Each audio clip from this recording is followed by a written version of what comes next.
ఏ ముఖ్యమంత్రి అయినా ఇచ్చిన హామీలను నిలబెట్టుకోవాలి, అందులో ఎటువంటి సందేహం లేదు. మనం 2019 నుంచి 24 వరకు జగన్మోహన్ రెడ్డిని చూసాం. హామీలు ఇవ్వటమే తప్ప వాటిని ఏ కోసానా కూడా అమలు చేయలేదు. ఫలితమే ప్రతిపక్ష హోదా లేకుండా దారుణ ఓటమికి గురయ్యాడు. మరి ఇప్పుడు నూతన ప్రభుత్వం వచ్చింది. ఈ ప్రభుత్వం హామీలు నెరవేరుస్తుందా అనే అనుమానం చాలామందికి రావచ్చు. ఎస్, 100కు 200% నెరవేరుస్తుంది. ఎందుకు అంటే ప్రమాణ స్వీకారం చేయకముందే ఒక హామీని ఆల్రెడీ నెరవేర్చేశారు. అదే చెత్త పన్ను. ఈ ప్రభుత్వం అధికారంలోకి రాకముందు జగన్మోహన్ రెడ్డి ప్రజల మీద వేధిస్తూ దాదాపుగా 30 రూపాయల నుంచి 150 రూపాయలు 200 వరకు కూడా వివిధ ప్రాంతాల్లో ప్రాంతాన్ని బట్టి చెత్త పన్నును అయితే వసూలు చేశారు. మనకు తెలుసు ఇది పెద్ద దుమారమే రేగింది రాష్ట్ర వ్యాప్తంగా. ఎందుకంటే ఏడాదికి 15% ఆస్తి విలువ పెంచుకుంటూ మరోపక్క చెత్త పన్ను కూడా వసూలు చేయడం పట్ల వాళ్ళు తీవ్ర ఆగ్రహం వ్యక్తం చేశారు. దరిద్రం ఏంటంటే కొన్ని ప్రాంతాల్లో చెత్త పన్ను కట్టకపోతే ఇచ్చిన పింఛన్లోంచి పీకేసుకునేవాళ్ళు, లేదా పథకాలు కత్తిరిస్తామని బెదిరించేవాళ్ళు, లేదా చెత్త వెతికెళ్లకుండా మొరాయించి మొండికేసేవాళ్ళు. చెత్త ఎన్ని రోజులని మన ఇంట్లో పెట్టుకుంటాం? 2 రోజులు పెట్టుకుంటాం, 3 రోజులు పెట్టుకుంటాం. అంతకుమించి చెత్త మన ఇంట్లో పెట్టుకోగలుగుతామా? కానీ చెత్త ఎత్తుకెళ్ళేవాళ్ళు కదా వాళ్ళు. ఎందుకని? డబ్బులు కట్టలేదని. అంటే ఒక రకంగా భయపెట్టి బెదిరించి చెత్త పన్ను వసూలు చేశారు. కొన్ని చోట్ల మనం చూసాం, చెత్త పన్ను కట్టకపోతే షాపుల ముందు, పెద్ద పెద్ద కాంప్లెక్స్ల ముందు తీసుకెళ్లి చెత్త పోసేవాళ్ళు, చెత్త పన్ను కట్టలేదని చెప్పి. అలాంటి దౌర్భాగ్యమైన పాలన మనం చూసాం. చంద్రబాబు గారు ప్రతిపక్షంలో ఉన్నప్పుడు ఈ చెత్త పన్నును పూర్తిగా రద్దు చేస్తామని చెప్పి హామీ ఇచ్చారు. హామీ ఇచ్చినట్టుగానే చంద్రబాబు గారు జూన్ 4 ఫలితాల తరువాత చెత్త పన్ను పూర్తిగా నిలిపివేయాలని చెప్పి ఆదేశించడం జరిగింది. అంటే ప్రమాణ స్వీకారం చెయ్యక ముందే చెత్త పన్నుని నిలిపివేశారు. వాస్తవానికి ఈ నెల రోజులు చెత్త పన్ను కట్టించుకోవచ్చు. ప్రమాణ స్వీకారం వరకు కూడా ఈ చెత్త పన్ను కట్టించుకోవచ్చు. తర్వాత ప్రభుత్వం ఏర్పడిన తర్వాత తాతీగా ఆ మంత్రివర్గ సమావేశాలు ఏర్పాటు చేసి ఆ తర్వాత ఫైనల్ డెసిషన్ తీసుకుని ఒక 6 నెలల తర్వాత రద్దు చేయొచ్చు. కానీ చంద్రబాబు గారు అలా చేయలే. ఇచ్చిన మాట ప్రకారం ఈ రోజు నుంచి కూడా చెత్త పన్ను కట్టొద్దని చెప్పారు. అన్నట్టుగానే పూర్తిగా నిలిపివేయాలని చెప్పి ఆ మౌలిక ఆదేశాలు కూడా చంద్రబాబు గారు జారీ చేయడం జరిగింది. దీని పట్ల ఇప్పుడు ప్రజలందరూ కూడా హర్షం వ్యక్తం చేస్తున్నారు. ఎందుకంటే గతంలో ఎవరు కూడా ఇలా చెత్త పన్ను వసూలు చేసిన ఘటనలు ఎప్పుడూ లేవు. ఏ ప్రభుత్వం కూడా చెత్త పన్ను వసూలు చేయలే. మున్సిపాలిటీ వాళ్ళ బాధ్యత చెత్త మొత్తాన్ని కూడా తీసుకెళ్ళటం. జగన్మోహన్ రెడ్డి ప్లాన్ ఏంటి? వాళ్ళకిచ్చే జీతాలు మొత్తం ఈ చెత్త పన్ను ద్వారా వసూలు చేసి ఇస్తే పోతుంది కదా. గవర్నమెంట్ నుంచి మనం ఎందుకు ఇవ్వాలా? చెత్త పన్ను ద్వారా జగన్మోహన్ రెడ్డి ఏడాదికి 200 కోట్ల రూపాయలు ఆదాయాన్ని తీసుకొచ్చేవాడు. దాంతోనే ఈ మున్సిపాలిటీలో పనిచేసే కార్మికులందరికీ కూడా జీతాలు ఇచ్చేవాళ్ళు. అంటే ప్రజల నెత్తి మీద రుద్ది చేతిలో నేను డబ్బులు ఇస్తున్నానని చెప్తాడు, కానీ అదేవిధంగా గుంజుతాడు. మనం చెప్పేది నెలకు 100 నుంచి 150 రూపాయలు. ఆ లెక్కన ఏడాదికి ఎంత అవుతుంది? ఎందుకు ప్రభుత్వం చేయాల్సిన పనులకు ప్రజలు ఎందుకు కట్టాల పన్నులు? ఆల్రెడీ ఆ పన్ను ఈ పన్ను అని తేడా లేకుండా పన్నుల మీద పన్నులు వేస్తూనే ఉన్నారు. సో దానికి అయితే చంద్రబాబు గారు పూర్తి స్థాయి విముక్తిని అయితే కల్పించడం జరిగింది. ప్రజలందరూ కూడా ఇప్పుడు ఖుషి అయ్యే పరిస్థితి. సో దీనికి సంబంధించిన వార్త కూడా ఒకటి వచ్చింది, ఒకసారి చూద్దాం. సో చెత్త పన్ను వసూళ్లు నిలిపివేత, పట్టణ స్థానిక సంస్థలకు మౌలిక ఆదేశాలు. అధికారంలోకి వచ్చాక చెత్త పన్ను రద్దు చేస్తామని ఎన్డీఏ ప్రభుత్వం హామీ. అంటే నాడు చంద్రబాబు గారు కూటమిలో ఉన్న సమయంలో హామీ ఇచ్చారు. చెత్త ఆటోల పేరుతో అస్మదీయాలకు ప్రజాధనం దోచిపెట్టిన జగన్ ఇక్కడ ఒకటి చెత్త పన్ను వసూలు చేసి రాష్ట్రానికి ఆదాయాన్ని రాబట్టాడు. అది పక్కన పెడితే ఈ చెత్తలను తరలించే ఆటోల పేరుతో అస్మదీయులకు భారీ స్థాయిలో దోచిపెట్టాడు. ఈ ఆటో కొనుగోళ్లలో కూడా కోట్ల రూపాయల కుంభకోణం జరిగిందనేది ప్రధాన ఆరోపణ.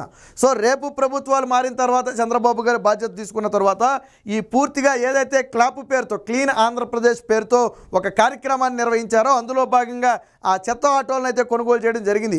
ఆటోలను కొనడం మంచిదే, దాన్ని మనం కాదంట్లా. కానీ ఆ ముసుగులో అధిక రేటుకి కొనడమే కాకుండా తనకు కావాల్సిన అస్మదీయులకు కట్టబెట్టారు అనేది ప్రధాన ఆరోపణ. ఇందులో కోట్ల రూపాయల కుంభకోణం జరిగిందనేది ఇప్పుడు వస్తున్నటువంటి ఆరోపణ. సో రేపు ప్రభుత్వాలు మారిన తర్వాత దీని మీద పూర్తి స్థాయి విచారణ అయితే చేయాల్సి ఉంటుంది. సో నగరాలు పట్టణాల్లో ఇళ్ల నుంచి చెత్త పన్ను వసూలు నిలిపివేశారు. తదుపరి ఉత్తర్వులు వచ్చే వరకు కూడా వసూలు చేయవద్దని నగరపాలక సంస్థలకు అధికారులు మౌలిక ఆదేశాలు ఇచ్చారు. అధికారంలోకి వచ్చాక చెత్త పన్ను రద్దు చేస్తామని తెదేపా అధినేత చంద్రబాబు ఎన్నికల ప్రచారంలో హామీ ఇచ్చారు. ఎన్డీఏ అధికారంలోకి రావడంతో వసూళ్లు నిలిపివేయాలని వార్డు సచివాలయాలకు పుర కమిషనర్లకైతే సూచించారు. చెత్త సేకరణ పేరుతో జగన్ ప్రభుత్వం పట్టణ స్థానిక సంస్థల పరిధిలోని ఇళ్ల నుంచి 30 రూపాయల నుంచి నెలకు 150 రూపాయల చొప్పున వసూలు చేసేవి. దాదాపుగా ఈ మొత్తం ఎంతయ్యా అంటే ఏడాదికి 200 కోట్లు. ఆషామాషిగా ఉండదు. జగన్మోహన్ రెడ్డి ఏ ప్లాన్ చేసినా పక్కా ప్లాన్తోనే ఉంటుంది. ఈ 200 కోట్లతోనే ఈ పురపాలక నగరపాలక సంస్థలో ఉద్యోగులు ఎవరైతే ఉన్నారో మున్సిపాలిటీ శాఖలో పనిచేసే ఉద్యోగులు వాళ్ళకి జీతాలు ఇచ్చేవాడు.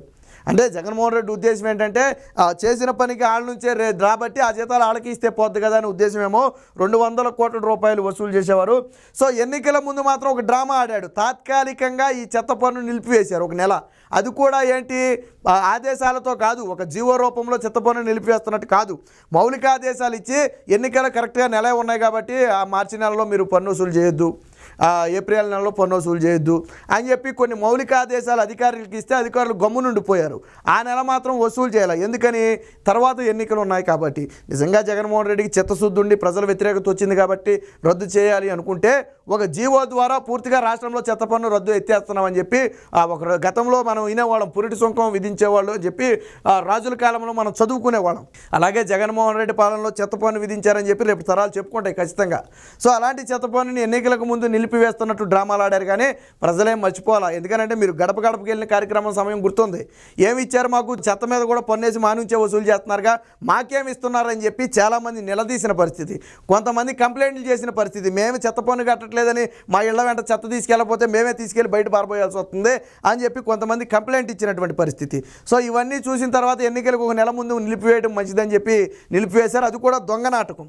సో ఇక్కడ చూడండి, ఎన్నికలకు ముందు వసూళ్లు తాత్కాలికంగా నిలిపివేసి ప్రజల మొప్పు పొందేందుకు ప్రయత్నించిన సామాన్యులు ఉపేక్షించలేదు. చెత్త పన్ను వసూళ్లకు తెదేపా, జనసేన మొదటి నుంచి వ్యతిరేకిస్తున్నాయి. ఏటా 15% ఆస్తి పన్ను పెంచుతూనే చెత్త పన్ను వసూలు చేయడాన్ని నిలదీశాయి. చెత్త సేకరణ పేరుతో అస్మదీయ సంస్థలకు కోట్ల రూపాయల ప్రజాధనాన్ని ప్రభుత్వం దోచిపెడుతుందన్న ఆరోపణలు ఉన్నాయి. ఇక క్లాప్ పేరుతో క్లీన్ ఆంధ్రప్రదేశ్ పేరుతో ఇళ్ల నుంచి చెత్త సేకరించడానికి 2021లో కార్యక్రమాన్ని అయితే ప్రారంభించారు. ఈ కార్యక్రమం పేరుతో కొన్ని ఆటోలను కొనుగోలు చేయడం కానివ్వండి, అందులో ఉద్యోగులు నియమించడం కానివ్వండి, ఇలా రకరకాల అవకతవకలు అయితే జరిగాయి. వీటన్నిటి మీద కూడా విచారణ చేయాలని చెప్పి గతంలో కూడా ఆరోపణలు వచ్చాయి. కాకపోతే వైసీపీ ప్రభుత్వం అధికారంలో ఉండగా ఇలాంటి ఆరోపణలు ఎన్ని వచ్చినా కానీ ఎవరు పట్టించుకునేవాళ్ళు కాదు కాబట్టి అప్పుడు దాన్ని అలా వదిలేశారు. కానీ ఇప్పుడు ప్రభుత్వాలు మారాయి కాబట్టి చెత్త పన్ను నిలిపివేయటంతో పాటుగా ఈ చెత్త పన్ను పేరుతో, ఈ ఆటోలు కొనుగోలు పేరుతో లేదా చెత్త సేకరణ పేరుతో చేసినటువంటి అవకతవకలు ఏవైతే ఉంటాయో వాటి మొత్తాన్ని కూడా బయటికి వెలికి తీయాల్సిన అవసరం ఉంది. ఇక ఒక నాయకుడు ఇచ్చిన మాటను నిలబెట్టుకోవటం అంటే ఇది. చూడండి, ఆయన ప్రమాణ స్వీకారం చేయకముందే అమరావతి నిర్మాణాలు పరుగులు పెడుతున్నాయి. ఆల్రెడీ ఆ జంగిల్ క్లియరెన్స్ ప్రారంభించారు 200 జేసీబీలు ప్రొక్రేన్లతో. అలాగే చెత్త పన్ను ఆయన ప్రమాణ స్వీకారం చేయకముందే చెత్త పన్నును పూర్తిగా ఎత్తివేసిన పరిస్థితి. ఇలా 1 కాదు 2 కాదు, ఆయన ప్రమాణ స్వీకారం చేయకముందే అనేక పనులు చక్కబెడుతుంటే ఇక ప్రమాణ స్వీకారం చేశాక ఎన్ని పనులు చేస్తారో మీరే అర్థం చేసుకోండి. ఇది ఒక నాయకుడికి ఒక చేతగాని వాడికి ఉన్నటువంటి తేడా. గతంలో జగన్మోహన్ రెడ్డి ఏం చెప్పాడు, మద్యపాన నిషేధం చేస్తానన్నాడు, చేశాడా? చేసిన తర్వాతే ఓట్లు అడుగుతానన్నాడు, కానీ చేయకుండానే ఓట్లు అడిగాడు కదా. ఫలితం ఏంటో చూశాడు కదా, ప్రతిపక్ష హోదా కూడా లేకుండా ప్రజలు తన్ని ధర్మేసినటువంటి పరిస్థితి. సో నిబద్ధత కలిగినటువంటి ఒక నాయకుడు ప్రజలకు మంచి చేయాలా. జగన్మోహన్ రెడ్డి పంచాను ఎక్కడి నుంచి తెచ్చి పంచావు, అప్పు తెచ్చి పంచావు అంటే ప్రజల నెత్తి మీదే భారం పెట్టి వాళ్ళ చేతిలో డబ్బులు పెట్టావు. నెత్తి మీద భారం ఉన్నప్పుడు చేతిలో డబ్బులు పెడితే మాత్రం ఏం ఉపయోగం కదా. కానీ అభివృద్ధి లేకుండా నువ్వు సంక్షేమం ఇవ్వటం అనేది కరెక్ట్ కాదు. ఈరోజు రాష్ట్ర ప్రజలు జగన్మోహన్ రెడ్డిని తిరస్కరించడానికి ప్రధాన కారణాల్లో ఈ అభివృద్ధి లేకుండా సంక్షేమం ఇవ్వటమే. సో మా నెత్తి మీదే భారం పెడుతున్నాడని చదువుకున్న వాళ్ళందరూ కూడా గ్రహించారు. అభివృద్ధి చేసి ప్రజల నెత్తి మీద భారం లేకుండా నువ్వు చేతిలో ₹1 పెడితే అది అందరికీ ఉపయోగం. కానీ ఈరోజు నెత్తి మీద 10 లక్షల కోట్ల రూపాయల భారం పెట్టేసి మీ చేతిలో నేను డబ్బులు పెట్టానంటే అన్నీ ఎవరు తీర్చాలా? తిరిగి చంద్రబాబు నాయుడు తీర్చడు, జగన్మోహన్ రెడ్డి తీర్చడు కదా, ప్రజలే తీర్చాలా. అలాగే ఇతర ఛార్జీలు కూడా రివ్యూ చేసే అవకాశం ఉంది. ఏదైతే పెరిగిన విద్యుత్ ఛార్జీలు ఉన్నాయో వాటి తగ్గుదలకు సంబంధించి కూడా ఒక రివ్యూ అయితే కండక్ట్ చేసి వాటిని కూడా తగ్గించే అవకాశం ఉంది. అలాగే బస్సు ఏకంగా మహిళలకైతే ఫ్రీ బస్సు కూడా చెప్పారు. సో బస్సు ధరలు కూడా తగ్గించాలి. కాకపోతే ఇప్పుడు ఫ్రీ బస్సు చెప్పారు కాబట్టి ఏం జరుగుతుందో తెలియదు. కానీ మొత్తంగా చంద్రబాబు గారు ఒక్కొక్క అంశాన్ని అయితే కులంకుషంగా పరిశీలిస్తూ వస్తున్నారు. ప్రధానంగా గతంలో తెలుగుదేశం పార్టీ కానీ జనసేన కానీ చేసిన విమర్శ ఏంటంటే ప్రజల మీద చెత్త పన్ను వేసినటువంటి ఈ చెత్త ప్రభుత్వాన్ని మనం అదే చెత్తలోకి పంపించాలని చెప్పి ఒక స్లోగన్ కూడా తీసుకోవడం జరిగింది. ఈ చెత్త ప్రభుత్వాన్ని మనం ఇంటికి పంపించాలని చెప్పి ఒక స్లోగన్ తీసుకోవడం జరిగింది. ఆ స్లోగన్ బలంగా పనిచేసింది. నిజంగానే ప్రజల నుంచి చెత్త పన్ను వసూలు చేయడాన్ని పూర్తిగా తిరస్కరించారు. గతంలో ఎప్పుడూ లేని విధంగా ఇప్పుడు కొత్తగా చెత్త పన్ను వసూలు పెట్టడం, అది చేయకపోతే ఆ అభివృద్ధి కార్యక్రమాలు నిలిపివేస్తానంటాం, పథకాలు నిలిపివేస్తానంటాం, లేకపోతే మీరు చెత్త పన్ను కట్టకపోతే మీ ఇంట్లో చెత్త మీరే తీసుకెళ్ళండి అని చెప్పి అక్కడ వదిలేయటం. గతంలో బ్యాంకుల ముందు కూడా చెత్త పోశారు. మన జాతీయ మీడియా కూడా కోడే కూసింది గతంలో. సో ఇలాంటి అనేక దుశ్చర్యలకైతే గతంలో పాల్పడటం జరిగింది. అనేక సంస్థల ముందు కూడా చెత్త పన్ను కట్టట్లేదని తీసుకెళ్ళి చెత్త అంతా వాళ్ళ ఇంటి ముందు పోసిన పరిస్థితి. సో ఇలాంటివన్నీ కూడా గతంలో చూసాం. ఇక ముందు నుంచి అలాంటివేవి కూడా ఉండవు. మొత్తంగా చంద్రబాబు గారు తీసుకున్నటువంటి ఈ చెత్త పన్ను రద్దు నిర్ణయం ఏదైతే ఉందో దాన్ని ప్రజలు పూర్తిగా స్వాగతిస్తున్నారు.